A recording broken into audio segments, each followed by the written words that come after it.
বলিউডের ভাইজান সালমান খান তার নতুন সিনেমা সিকান্দার নিয়ে হাজির হয়েছেন। এই সিনেমাটি অ্যাকশন, ড্রামা এবং থ্রিলের মিশ্রণে তৈরি করা হয়েছে। সিনেমার ট্রেলারে সালমান খানকে খুব স্টাইলিশ দেখাচ্ছে এবং তার ফাইট সিনগুলো ব্লকবাস্টার লেভেলের। এছাড়াও সিনেমাটিতে ক্যাটরিনা কাইফ এবং রণবীর সিংয়ের ক্যামিও রয়েছে এবং ব্যাকগ্রাউন্ড মিউজিকও বেশ দুর্দান্ত। তবে সিনেমাটির কাহিনী কি নতুন কিছু দেবে নাকি আগের ফর্মুলাই থাকবে তা এখনও স্পষ্ট নয়। ভিএফএক্স এবং ইমোশনের মিশ্রণে সিকান্দার কেমন লাগবে তা দেখার জন্য দর্শকদের অপেক্ষা করতে হবে। এই সিনেমাটি সালমানের আরেকটি সুপারহিট হবে কিনা তা বলা মুশকিল। তবে সালমানের ভক্তরা এই সিনেমাটি দেখার জন্য অধীর আগ্রহে অপেক্ষা করছেন।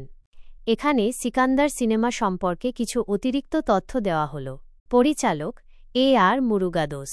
অভিনয়ে সালমান খান, রাশমিকা মান্দানা, কাজল আগরওয়াল, সত্যরাজ, শর্মন যোশী। প্রযোজক সাজিদ নাদিয়াদওয়ালা। মুক্তির তারিখ 2025 সালের ঈদ।